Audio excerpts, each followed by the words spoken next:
Question number 18.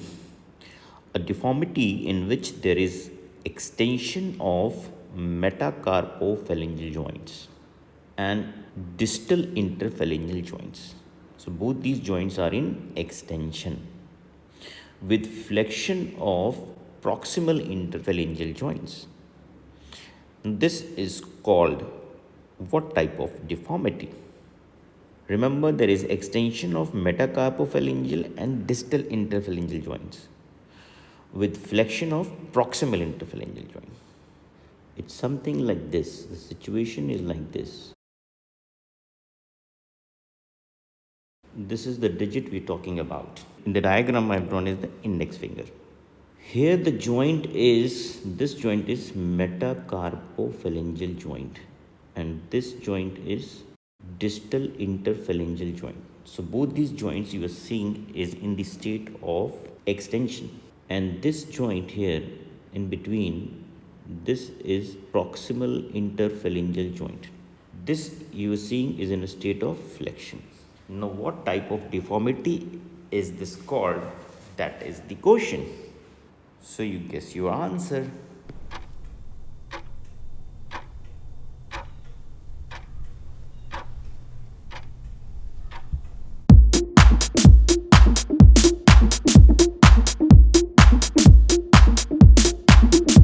Now look at this image. I drawn a similar image along with the question to help you explain this. So can you appreciate these joints here? This joint is in state of extension and this is metacarpophalangeal joint. This joint also is in a state of extension and this joint is distal interphalangeal joint, while this joint is proximal interphalangeal joint. So such a deformity is called Boutonniere deformity. Now let's see what's the cause of this deformity. You know, this is about the extensor tendon on the dorsum of the digits. So the extensor tendon on the dorsum of the digit has a central slip and two lateral bands or the lateral slip. The central slip, you know, it crosses the proximal IP joint. This is proximal IP joint. And the central slip attaches to the base of the dorsum of the middle phalange. Where they have shown is there is a detachment here. Maybe whatever cause, maybe a hammer striking on this joint in a mason working, in a carpenter working. This can be a professional or occupational hazard also. But mostly it's due to rheumatoid arthritis. The two lateral slips, they cross the proximal IP joint and then they insert here onto the terminal phalange at the base on the dorsal side. So what happens is now, because of this tearing or shearing or lengthening or weakening or splitting of this tendon, the central tendon I'm talking is this. So if at this point it gets broken up, what will happen is, because of the unopposed action of the long flexors, these are the long flexors, the proximal IP joint will undergo into hyperflexion. And this can also be, one of the causes can be due to unrelieved or unhealed, untreated deformity, and that is called mallet finger. In mallet finger, what was happening is there was a break here at this point. If there is a detachment of the distal insertion of the two lateral slips at the terminal phalange, now this, if this point gets broken up here, this tendon, then it leads to a mallet finger. So there are two deformities associated with the detachment of extensor digitorum tendon. If it's detached at its central slip from the second or the middle phalange, it's called Boutonniere's deformity. This point here, this is called Boutonniere's deformity. This is also called buttonhole deformity. I'll tell you why. So keep remembering here the two deformities I have taught you. Both are related with the detachment of the tendon of extensor digitorum. When it's detached from the central slip from the middle phalanx, it leads to Boutonnieres, and when the two lateral slips get detached from the terminal phalanx, it will lead to mallet finger. And if mallet finger is unhealed, untreated, it will lead to Boutonniere's deformity. So now in this image, focus on Boutonniere's deformity. There is flexors which dominate, right? So because the extensor tendon has already been broken up, so the flexors will dominate at PIP, and that will lead to hyperflexion at this joint, while the two lateral slips of this extensor digitorum are still attached to the terminal phalanx and the dorsal surface. So they will cause hyperextension here. At this point, it will cause distal interphalangeal joint, it will cause hyperextension. Now, at the same point, at the same time, because 12 muscles, remember, the four lumbricals, four palmar interossei, four dorsal interossei, all of these 12 muscles, they are the intrinsic muscles of the palm, but they cross the interdigital clefts and they reach the dorsum of the digits and they merge with the dorsal digitorum expansion. And this you are seeing is sort of a dorsal digitorum expansion, onto which laterally these muscles, lumbricals, palmar and dorsal interossei, they get attached. So because these muscles, they act with the extensor tendon on the IP joints, but when there is detachment of the central tendon of extensor digitorum, they will be at this point here, it will be metacarpophalangeal joint, right? Metacarpal will be attached here like this. So at this joint also there will be extension because of the pull by the two lateral slips of the extensor digitorum, because of the pull of the extensor digitorum. If you haven't understood yet, now this is a better image, I guess, to help you explain the attachment of the extensor digitorum tendon. Now, this muscle you are seeing is extensor digitorum. Now, this extensor digitorum at the proximal phalanx splits into three slips, a central slip and two lateral slips. The central slip gets attached to the base of the dorsal aspect of the middle phalange. This is the middle phalange. This is the distal phalange. And this is the proximal phalange. Before crossing the PIP, this is PIP, the tendon already has split it into three parts. The central band, this is wrongly been labeled. Remember, the lateral band is only reaching till this. This is the lateral band. While the two lateral bands, they split and cross the PIP and then join together to get inserted onto the base of the dorsal aspect of the distal phalange. So the two lateral bands join together having a conjoined tendon, and that crosses this joint called distal interphalangeal joint. And in between these two tendons there is webbing, right? And this is called the triangular ligament. These are the parts of the dorsal digitorum expansion. Now in a lateral view, when you see, right, this is the central tendon that the talking is about, which has been broken up, right? So at this point of attachment of this second or this middle phalange, you find the central slip tenotomy. Now this is going to lead to Boutonniere's deformity or buttonhole deformity. The two lateral slips, they are running out like this, crossing the PIP, then crossing the DIP, and then joining from the two sides at the same point here at the dorsal aspect of the base of the terminal phalange.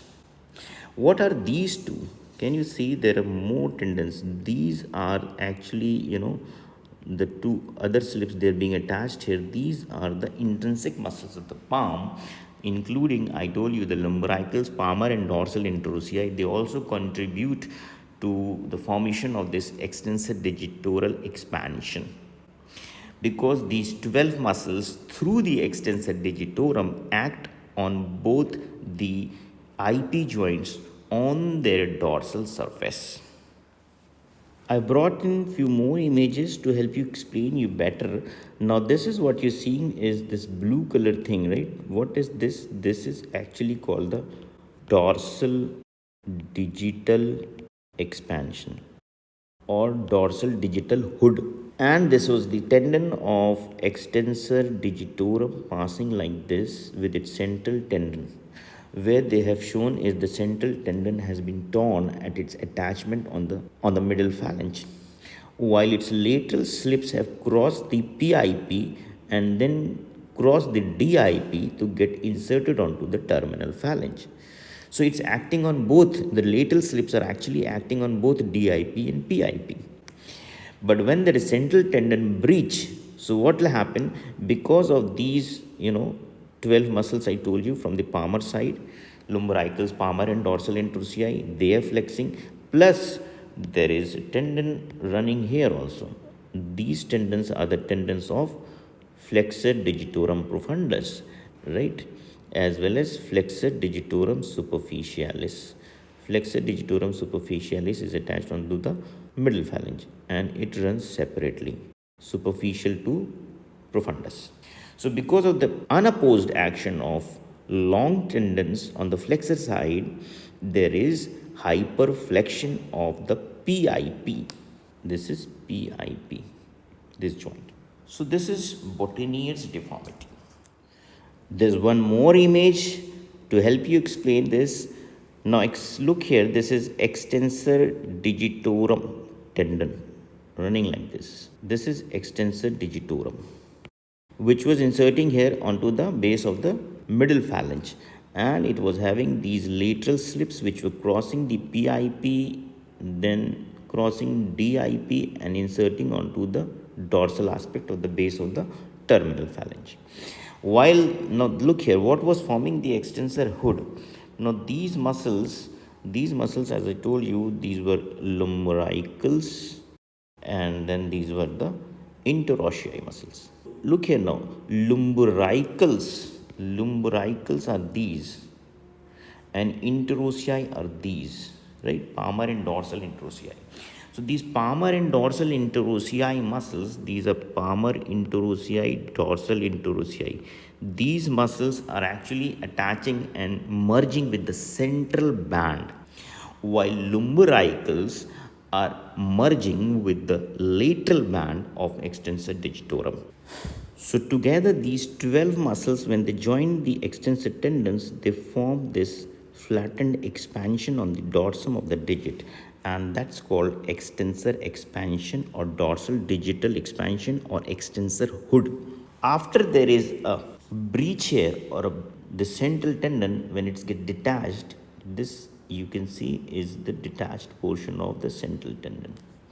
Now what happens is this, the lateral bands of the extensor digitorum, they will flex the terminal phalange or the distal phalange on the dorsal side, and which actually will lead to extension of the terminal IP joint, distal IP joint. Now because this PIP, here this is PIP where the central tendon has broken, now this will be acted upon by these 12 muscles, remember, especially the lumbricals, because lumbricals were being attached onto the lateral bands of the extensor digitorum.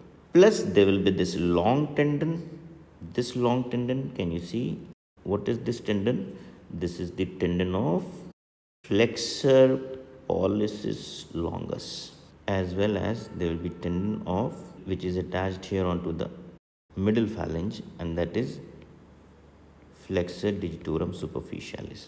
These two muscles will have unopposed action on the PIP and will cause hyperflexion of the proximal interphalangeal joint. And also now look here at this point, this is metacarpophalangeal joints. Now, at the metacarpophalangeal joints, because of this, the central tendon has lost its grip. So now the tendons reaching onto the proximal phalange from the lateral side will also pull it this way on the dorsal aspect, thereby leading to extension here at the metacarpophalangeal joint. That is the actual deformity. Now look how this deformity appears in a subject. This is Boutonniere's deformity or buttonhole deformity. Why buttonhole? Now think about this. Remember this extensor digitorum tendon, which was central slip, was crossing this joint and was being attached here like this. And the two lateral slips were winding onto the sides of this PIP and then reaching down there, merging with its opposite lateral band and together joining to insert onto the terminal phalange. This is happening. Now, because there is a breach here, the fracture portion here,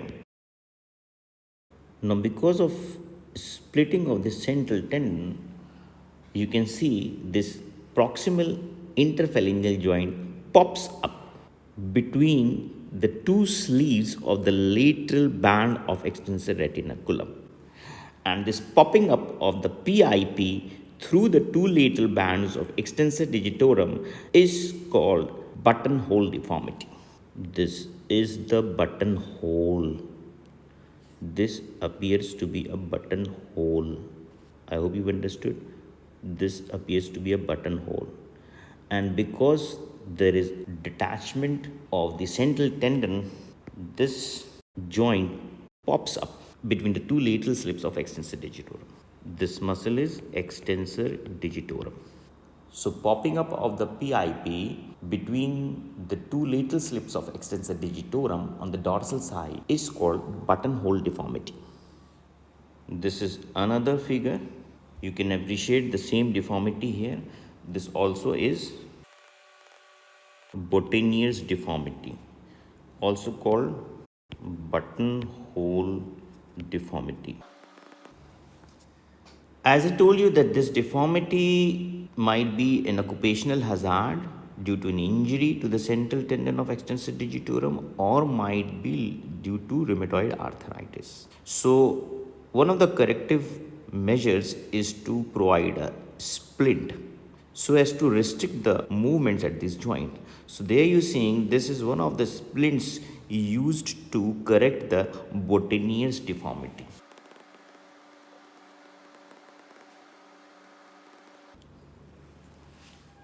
This is another type of splint. Again, you can see it's being used to correct Boutonniere's deformity.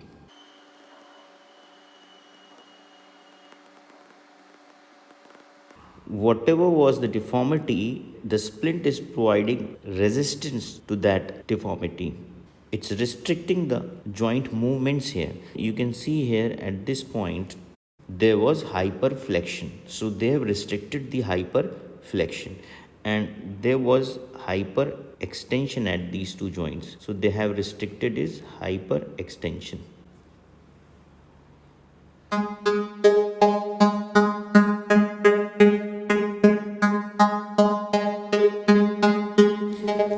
Now this one is a different variety of deformity related to the digits and the long tendons. Now this deformity is called the swan neck deformity. Now this swan neck deformity is actually the reverse of Boutonniere's deformity. So if you remember the joint positions in Boutonniere's, then you have to just make it reverse here. So there it was extension at MP joints, that's metacarpophalangeal joints. Now here you are going to have is flexion at these joints, metacarpophalangeal joints. In Boutonniere's, there was hyperflexion at PIP, but in swan neck deformity, there is hyperextension at PIP. In Boutonniere's, there was extension at DIP, distal interphalangeal joints, but in swan neck deformity, there will be flexion at DIP. So it's just the reverse of Boutonniere's, and this is called swan neck deformity. Why is it being called swan neck? Any guesses? Think about this thing. This is how a swan is. The neck of the swan is, which has anterior convexity in the middle of the neck. Just remember this. And this is how the swan neck deformity appears in a subject. This is swan neck deformity. Flexion at metacarpopharyngeal joints, hyperextension at PIP, and then flexion at DIP. Now this you're seeing is also a swan neck deformity. Let's talk what actually is the cause of this swan neck deformity. One thing you should know that what the knuckles are. These are the head of the metacarpals. What's this? This is the proximal phalange. And what is this? This is middle phalange. And this one is the terminal phalange, right?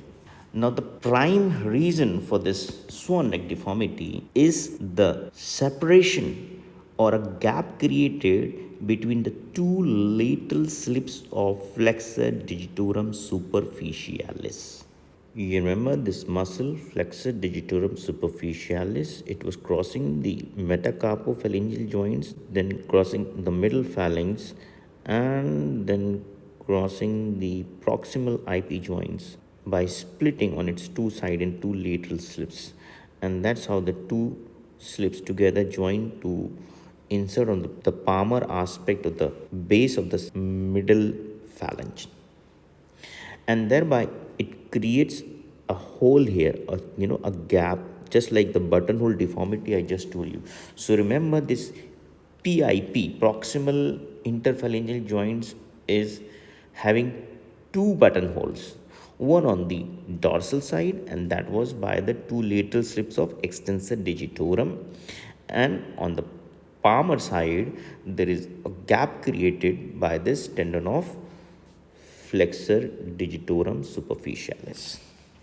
But this gap is not a weak gap, because there is this another muscle which is running deeper to flexor digitorum superficialis. It was also crossing the metacarpophalangeal joints, then it crosses the PIP joints, and then emerges in between the gap created by the two slips of flexor digitorum superficialis and inserts onto the palmar aspect of the base of the terminal phalanx. So this muscle is flexor digitorum profundus, a deeper muscle. So the tendon of the flexor digitorum profundus is embraced by the two lateral slips of flexor digitorum superficialis just in front of the PIP. This is PIP. Now this deformity, as we're talking about, why does this swan neck deformity happens? Because of the separation of these two lateral slips of flexor digitorum superficialis, lateral slipping of these two slips, providing a gap, right? For when there is a gap created, obviously, and people who are like maybe professionally in their occupation, they're involved in such work where they have to hyperextend their digits, and mostly because of this rheumatoid arthritis, because of the imbalance between the musculo-tendinous pull on different adjacent joints. So that leads to this weakness of this tendon on the palmar surface, flexor digitorum superficialis, and through that gap between the two lateral slips of flexor digitorum superficialis, this PIP may pop out on the ventral aspect, that is the palmar surface. But this is not so much prominent, unlike the buttonhole deformity.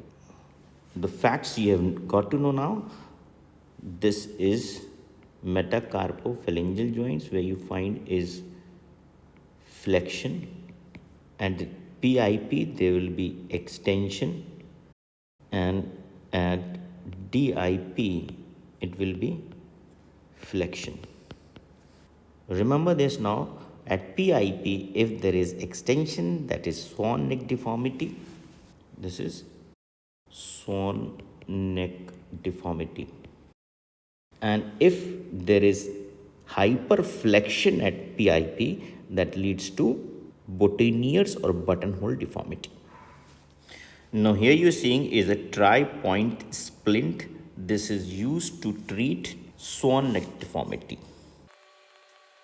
The purpose you can see here is to prevent the extension at PIP. This is another similar splint used to treat swan neck deformity. Remember, the purpose is to prevent extension at PIP. Lastly, in this image, we are going to compare both the deformities, swan neck and Boutonniere's. And for your convenience, need not to go into minor details. You just remember simply that in a swan,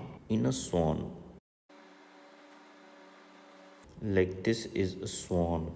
So the fact that you need to remember is that the neck of swan has extension or convexity in the middle of the neck. So that's why remember with this point that at PIP there is extension, then it is swan neck deformity. And then regarding this Boutonniere's, remember B for Boutonniere, B for buttonhole. So B for Boutonniere, B for buttonhole, and with that you remember that there was this buttonhole I taught you. This was a buttonhole, and this buttonhole was being formed by this lateral slips of, this was being inserted here. This buttonhole was being formed by the two lateral slips of this tendon extensor digitorum. So at the PIP, there will be hyperflexion.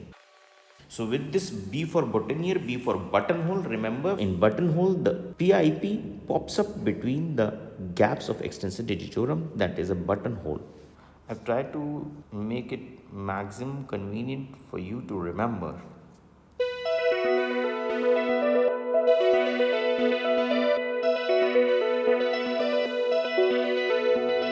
Lastly, I thought of including this one more deformity related to fingers, and that's called mallet finger deformity.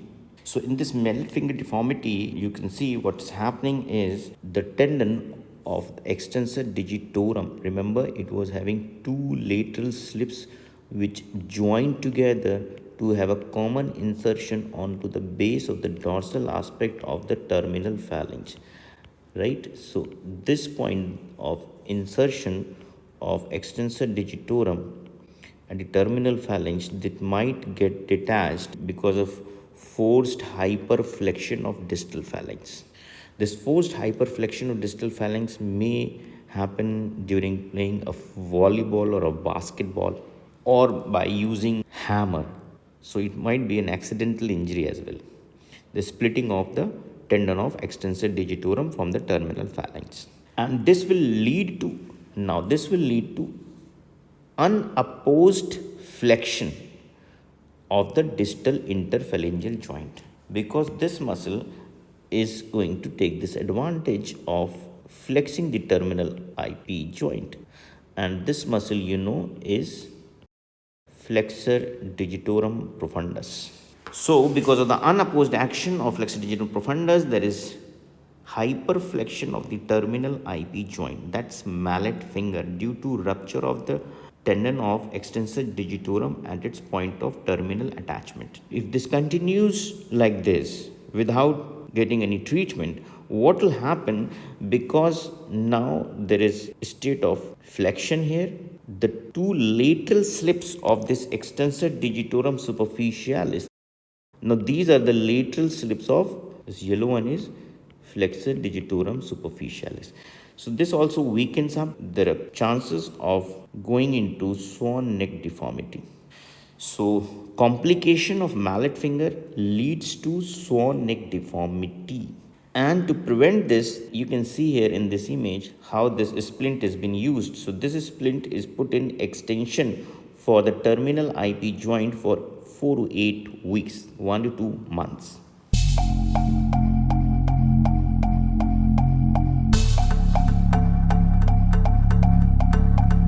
Here you're seeing is a comparison between the three deformities. I just told you the above one is mallet finger, hyperflexion at terminal IP joints, swan neck deformity. You just remember that there is extension at PIP. Boutonniere's or buttonhole deformity, just remember there is hyperflexion at PIP. Okay.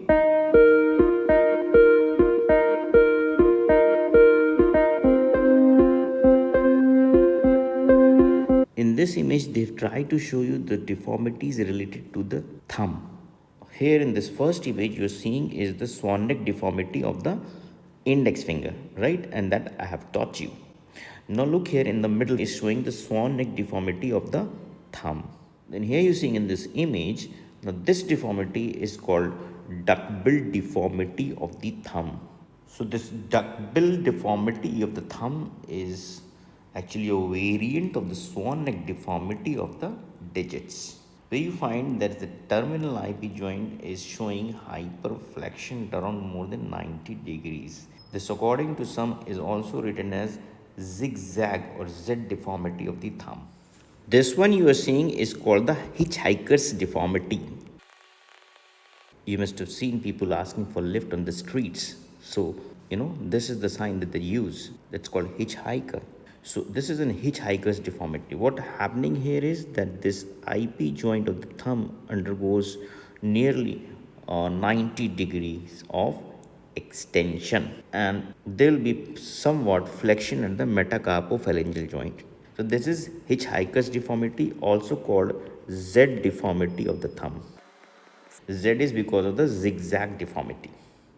Here you can see that why this is called the Z deformity. The Z shape is being formed, the zigzag deformity. That's why this is also called Z deformity or hitchhiker's deformity. This is mainly a genetic problem where the terminal phalange is hyperextended and it's shifted more backwards. Finally, we're back to conclude here with this answer, a deformity in which there is extension of metacarpophalangeal joint and distal IP joints with a flexion of proximal IP joint is called Boutonniere's or buttonhole deformity.